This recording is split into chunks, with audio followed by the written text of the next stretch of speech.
타입2에서는 이런 진실들을 그때는 저희가 파악하지 못했었던 것 같아요. 사실 혼란스럽지 않았다 하면 그건 거짓말인 것 같고요. 실패라는 것은 결국에는 필연적이기 때문에 이제는 좀 오기가 생겨서 이건 정말 성취를 꼭 해야겠다라는 이제는 우리가 성공이란 것을 꼭 할 때가 되지 않았나? 라는 생각으로 저는 계속해서 한 우물을 파고는 있습니다.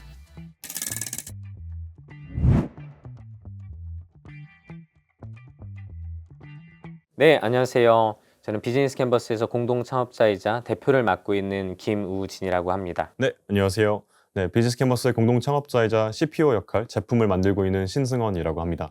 네, 안녕하세요. 저는 지금 비즈니스 캔버스에서 리케치 마케팅 리드 맡고 있는 황하은이라고 합니다. 반갑습니다. 네, 저희 리케치는 B2B 비즈니스의 마케팅과 세일즈를 돕는 CRM 솔루션이라고 봐주시면 될 것 같고요. 특히 기존의 우리 B2C 비즈니스 같은 경우에는 많은 것들이 이미 이제 온라인 그리고 디지털화가 된 반면에 B2B 비즈니스는 이제 영업을 중심으로 아직까지는 디지털 트랜스포메이션이 일어나지 않은 부분도 많이 있거든요. 이런 부분을 전방위적으로 저희가 혁신을 하고자 하는 제품으로 봐주시면 될 것 같습니다.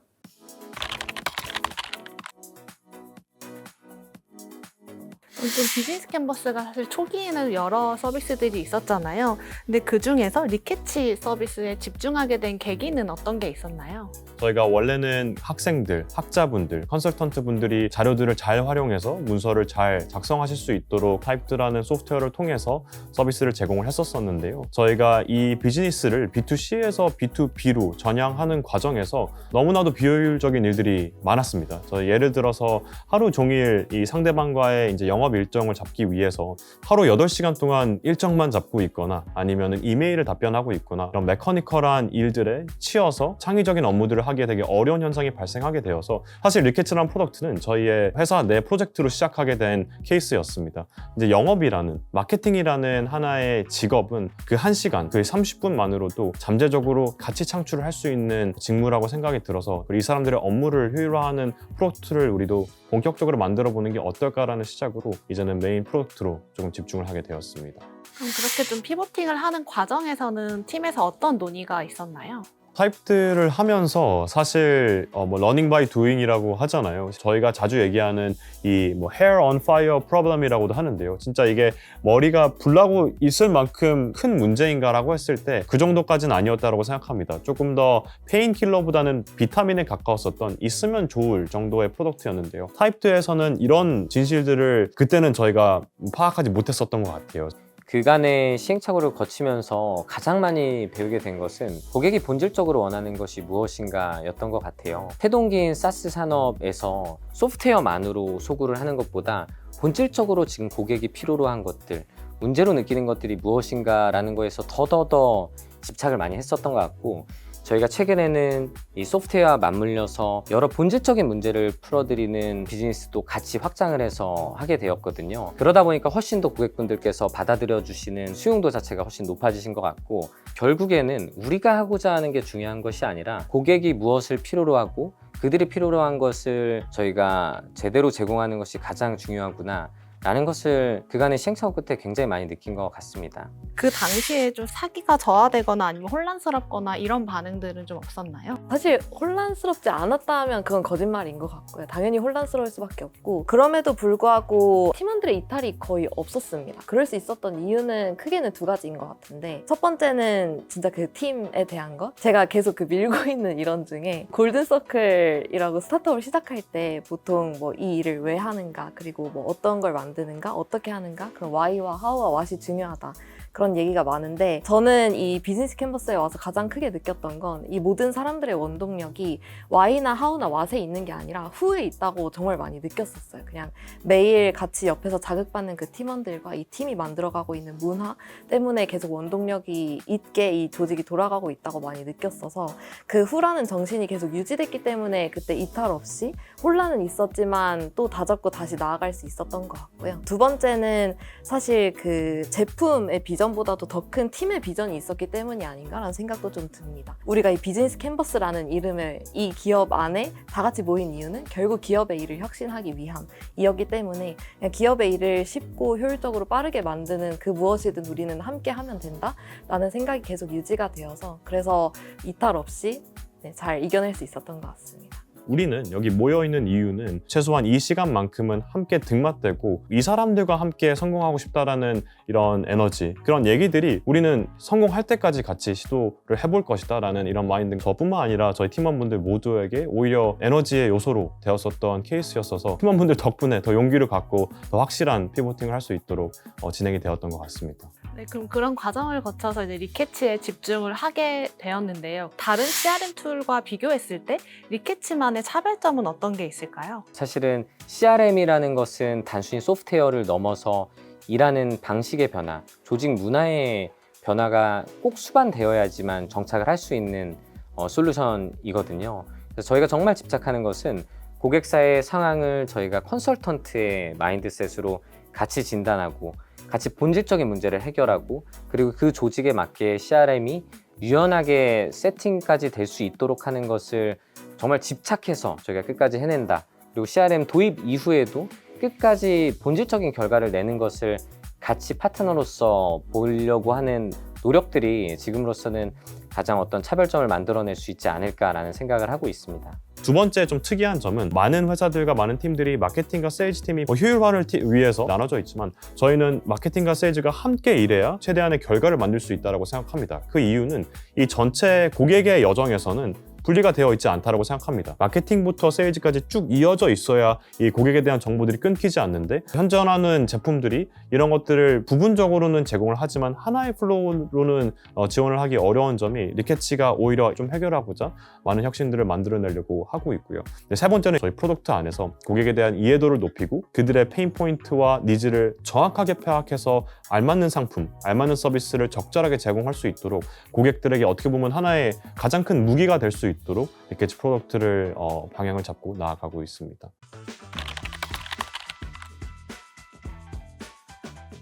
그럼 이렇게 같이 성장을 만들고 있는 리케치 팀에게 팀으로서 가장 중요한 가치는 어떤 게 있을까요? 솔선수범하는 리더십, 그리고 실패에 있어서 포용할 수 있는 그런 조직 문화인 것 같아요. 그것들을 중요하게 생각하는 이유는 첫 번째로 저희는 스타트업 이기 때문에 아무것도 없는 걸로 시작을 하는 거잖아요. 리더라는 게 별도로 어떤 타이틀이나 권한에서 부여되는 것이 아니라 내가 그 누구보다 먼저 뛰는 것이 다른 구성원들을 같이 따라오게 하고 또 그들을 또 동기부여하는 데 가장 중요하다고 생각을 하고 있습니다. 또 나아가서 실패라는 것은 결국에는 필연적이기 때문에 그걸 오히려 질책하기보다는 포용하는 그런 리더십과 조직 문화를 가져야지만 그 실패가 무의미해지지 않고 그 다음 스텝으로 나아가고 또 궁극적으로는 유의미한 성공으로 이끄는데 반드시 필요한 문화적인 요소들이라고 생각을 하고 있습니다. 한 가지 더 꼽자면 극도의 투명성, 정말 과한 공유. 저희 지금 4년 넘게 매일 아침에 전사 미팅을 하거든요. 대략 30분 가량의 전사 미팅을 하면서 뭐 고객에 대한 이야기 아니면 뭐 팀에 대한 이야기 그런 것들을 다 나누고 있습니다. 근데 그게 팀원으로서 좀 어떻게 받아들여지냐면 정말 팀원들이 모든 정보에 다 접근을 할 수 있다 보니 그걸 황금처럼 활용을 해서 더 많은 영역의 일을 하고 더 빠르게 의사결정을 내릴 수 있는 것 같아요. 그리고 저희 가끔 뭐 서로 정말 뉴런이 싱크되어 있다라고 이야기를 할 정도로 다 비슷한 생각을 공유하고 그렇기 때문에 더 빠르게 하지만 방향성은 일치된 상태에서 나아갈 수 있는 것 같습니다.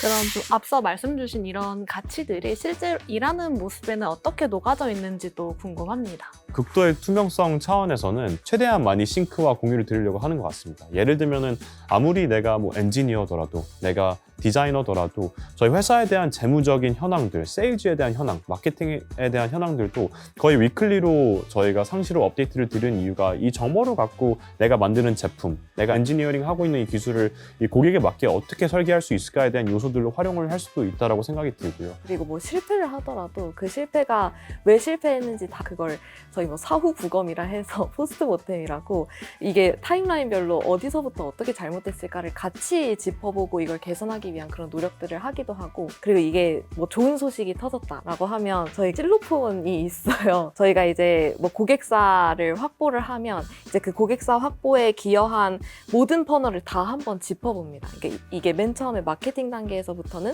어떻게 이 고객분께 우리의 제품을 인지를 시켰지, 그 다음에는 이제 세일스팀에서 어떤 노력을 했었고, 그리고 제품에 어떤 기능이 가장 주요했지 같은 것들을 다 파악을 해서 그분들이 다 같이 모여서 실로폰을 치기도 하고요. 그러면서 결국 고객에 대한 관심을 전사적으로 환기를 하게 되기도 하는 것 같아요. 그래서 그런 식의 과할 수도 있지만 축하 문화와 샤라웃 문화가 잘 되어 있어서 그런 힘듦이나 역경을 좀 이겨내는데 큰 도움이 되지 않나 라는 생각을 합니다. 서로 칭찬하고 기대감을 쌓는 이런 조직 문화를 구축하게 된 계기는 혹시 어떤 게 있으셨나요?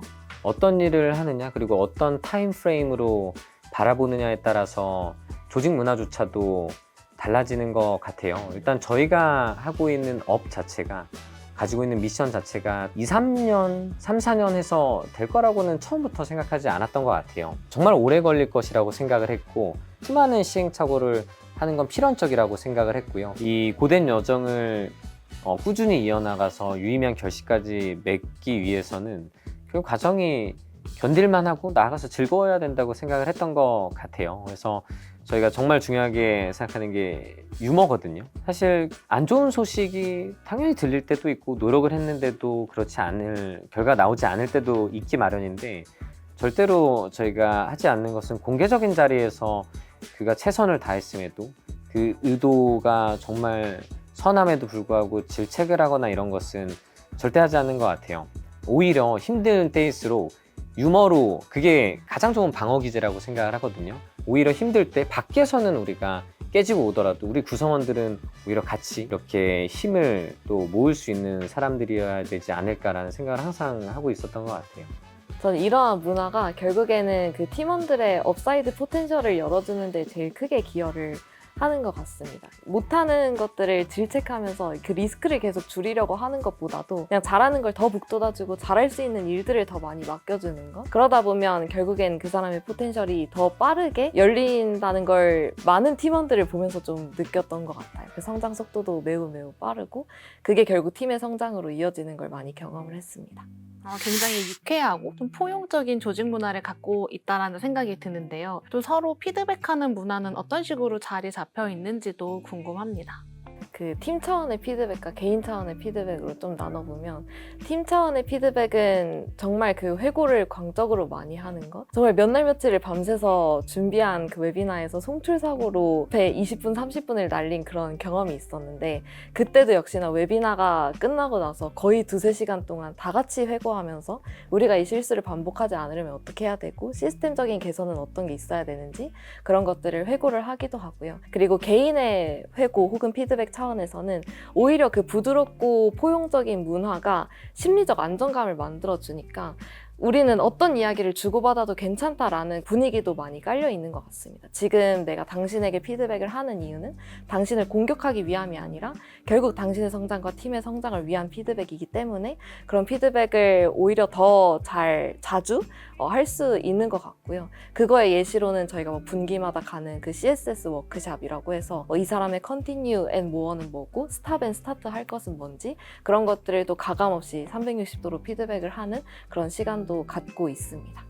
요즘 구성원들끼리 좀 의견을 나누다가 갈등 상황이 발생했을 때는 어떻게 좀 해결을 하는 편이신가요? 물론 일을 하다 보면 의견이 대치될 때도 있고 분위기가 조금 달아오를 때도 있는데, 그때 유머로 승화시키는 순간 이게 결국엔 다 우리 편인데, 결국에는 가장 알맞는 또는 지금 할 수 있는 최선을 우리가 지금 도출해내려고 하는 거지, 누가 맞는지에 대한 결투를 하고 있는 것은 아니라는 점은 명확하게 팀원분들이 다 인지를 하고 있어서, 유머를 통해서 오히려 분위기는 저희가 좀 승화시키되 좀 본질에 좀 포커스를 하면서 최적의 의사결정을 할 수 있도록 유머를 좀 많이 활용을 하는 것 같습니다. 결국엔 우리가 합리적인 의사결정을 내리기 위해선 의견의 다름은 필연적이라고 생각을 합니다. 그 여러 의견들 사이에서 가장 좋은 선택지를 찾는 과정일 텐데, 거기에 감정이 들어가는 순간 우리가 갈등이라고 부를 수 있을 것 같은데, 그 측면에서 저는 갈등은 하등 도움이 되지 않는다고 믿고 있습니다. 그래서 그때는 이제 유머를 통해서 환기를 잠깐 하고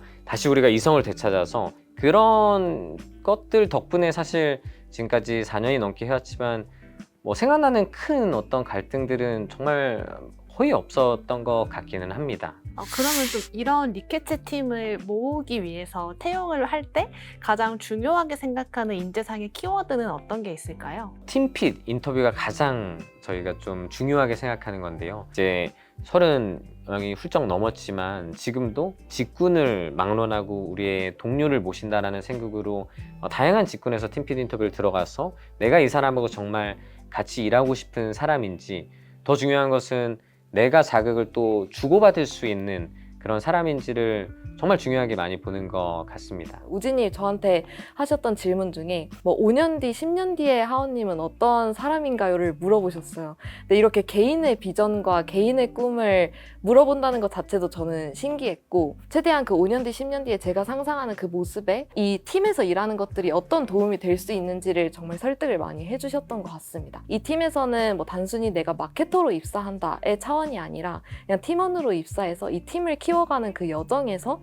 그런 제가 5년 뒤, 10년 뒤에 그리는 모습에 필요한 역량들을 많이 성장시킬 수 있겠다라는 확신을 좀 얻고 그때 합류를 결정을 했었습니다. 항상 저희가 팀핏 인터뷰에서 여쭤보는 게 3년, 5년, 10년 후에 그리는 당신의 모습은 무엇인가를 꼭 여쭤보는 것 같아요. 뭐 5년, 10년? 요즘 세상에서 사실 한 회사에서 그렇게 있기 참 어렵잖아요. 그럼에도 그거를 여쭤보는 이유는 회사가 제공할 수 있는 어떤 부분과 잠재 팀원분이 갈망하는 나의 모습과 얼라인되는 그 지점을 찾는 게 회사가 또 대표로서 할 일이라고 생각을 하고 있습니다. 결국에는 그 동기가 내가 회사를 위해서 일방적인 희생이 아니라 내가 가장 갈망하는 나의 모습을 얻기 위해서 이 회사가 일치되는 부분을, 환경을 만들어주고 자기 자신을 위해서 일을 할 때 그게 가장 진정한 성장이 이루어진다고 생각을 하거든요. 비즈니스 캔버스라는 이름 자체도 사실 여기는 다양한 사람들이 다양한 꿈과 목표를 가지고 있는 곳이라고 생각을 해요. 하나의 회사로서 하나의 목적, 목표는 존재하지만 그럼에도 불구하고 그 사람들이 각자의 그런 일치되는 부분들이 존재하고 그것들이 한데로 모였을 때 개인의 성장뿐만 아니라 이 하나의 팀으로서 성장도 일어날 수 있지 않을까라는 생각을 하고 있는 것 같습니다. 그렇게 모인 리케츠 팀이 팀으로서 함께 이뤄낸 가장 큰 성취는 어떤 게 있었는지 궁금합니다. 아직 성취를 안 했다고 생각해요. 그래서 여기에 계속 다 같이 있는 것 같고요. 그러니까 이제는 좀 오기가 생겨서 이렇게 좋은 팀원들이 모였고 이렇게 에너지가 넘친다면 뭐라도 하겠지? 이건 정말 성취를 꼭 해야겠다라는 그 열정이 오히려 계속 생기는 것 같고, 아직 감히 말씀드리자면 성취에 가까이 가지는 않은 것 같습니다. 되게 많은 분들이 이걸 들으면 놀라시더라고요. 팀원분들의 근속연수가 굉장히 높은 편이다. 지금 2년 이상 재직하신 분들이 거의 20분이 넘는 걸로 알고 있어요. 저희가 지금까지 뭐 항상 너무 잘 돼서 여기에 같이 오랫동안 있는 건 아니라고 생각해요. 오히려 이렇게까지 우리가 열심히 하는데 우리는 알잖아요. 이제는 우리가 성공이란 것을 꼭 할 때가 되지 않았나? 라는 생각으로 지금까지 버티고 있고, 최근에는 그래도 이제 조금씩 더 나아간다면 그런 날들이 조금 더 가까워지겠구나라는 생각으로 아직은 많이 부족하지만 계속 나아가고 있는 과정인 것 같습니다.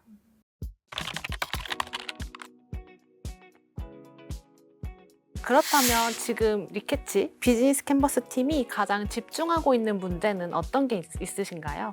국내 기업들 중에서 제가 봤을 때는 너무나도 뛰어난 기업들이 많습니다. 서비스도 너무 대단하고 기술도 너무 대단한 기업들이 많고 정말로 글로벌 스케일에서도 뛰어난 제품들이 많은데, 이 제품 자체가 당연히 시장에 알려지기 전에는, 사용이 되기 전까지는 밸류가 충분히 실현되지 않는다고 생각이 드는데요. 그 괴리를 리케츠가 메꾸고 있다고 생각이 듭니다. 저희가 가장 집중하고 있는 영역은 기업들이 본질에 집중할 수 있도록, 그들이 만드는 혁신적인 서비스와 혁신적인 제품들은 계속 집중할 수 있게끔 하되, 이 제품과 서비스를 고객한테 더 잘 알리고 고객을 더 잘 이해하고 결국에는 이 밸류를 더 확장적으로 더 큰 스케일로 가져다 줄 수 있도록 어떻게 보면은 합당한 대우를 받을 수 있도록 하는 게 리케치가 해결하고자 하는 가장 큰 문제이자 가장 큰 이 영역이지 않을까라는 생각을 하고 있습니다. 그런 문제를 해결했을 때 앞으로 5년 뒤, 10년 뒤 리케치는 어떤 모습일 거라고 상상하시나요? 스타트업 입장에서 사실 6개월도 참 예측하기 어려운데 5년 뒤, 10년 뒤가 저희가 계속 기회가 주어진다면 꼭 가보고 싶은 여정은 저희가 국내뿐만 아니라 해외까지 B2B 비즈니스를 하는 기업들의 마케팅과 세일즈를 리케치 덕분에 하나의 기업이 아니라 정말 이 산업군 전체가 정말 많이 혁신이 되었다라는 말을 듣는다면 정말 큰 자부심을 느낄 수 있을 것 같습니다. 그리고 나아가서 저희 회사 차원에서 봤을 때 비즈니스 캔버스라는 이름처럼 이 B2B 마케팅 세일즈뿐만 아니라 저희가 기여할 수 있는 또 풀 수 있는 문제가 계속해서 생긴다면은 계속 어떤 것이든 기업의 문제를 풀고 혁신을 위해서 노력을 하고 있을 것 같고요. 마지막으로 그 팀 차원에서 구성원들은 꼭 5년, 10년 동안 비즈니스 캔버스라는 회사가 종착역이 되길 바라지도 않고 그럴 수도 없다고 생각을 합니다. 같이 몸담았던 구성원들이 비즈니스 캔버스에 꼭 있지 않더라도 여기서 쌓은 경험과 실력들을 기반으로 해서 무엇을 하든 간에 그 임팩트의 총량이 가장 커지는 것, 그것이 사실은 저희가 훨씬 더 큰 가치를 만들어낼 수 있는 방법이지 않을까 생각이 듭니다. 그럼 그런 여정 속에서 우리 각자는 어떤 방향으로 성장을 해야 한다고 생각하시는지도 궁금합니다. 저는 지금 대표 역할을 어떻게 하다가 창업을 해서 맡고 있지만 좋은 사람이 되고 싶다라는 생각을 점점 더 많이 하는 것 같아요. 당연히 제 역할로서는 좋은 사업을 만드는 것은 항상 고민하는 일인데 점점 더 어려운 일은 오히려 인연이 되는 이런 구성원들 그리고 저희 고객사들, 파트너들에게 정말 내가 좋은 사람으로 남을 수 있는 것은 사실 항상 쉽지만은 않은 것 같거든요. 이 모든 인연들이 정말 너무나 소중하기 때문에 내가 어떻게 그 과정에서 그래도 우리가 좋은 사람으로 서로 인연을 유지하면서 나아갈 수 있을까?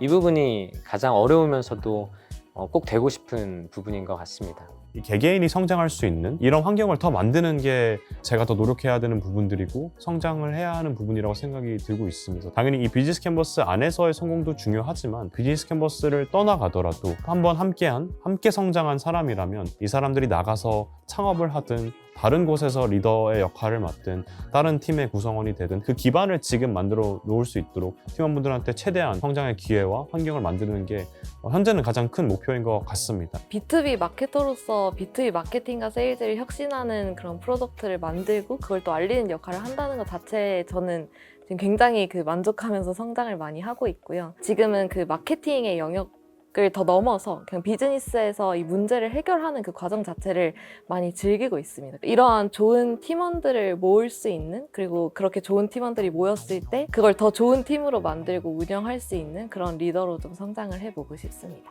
좋습니다.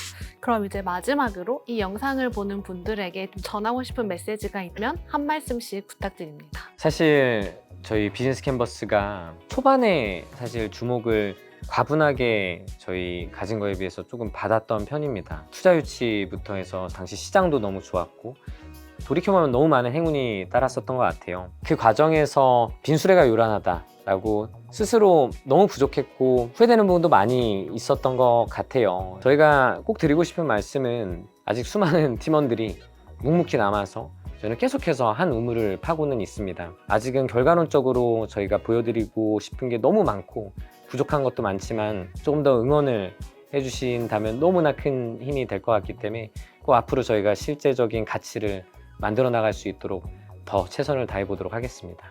감사합니다. 오늘 인터뷰는 여기서 마무리해 보도록 하겠습니다. 오늘 고생 너무 많으셨습니다. 감사합니다. 감사합니다.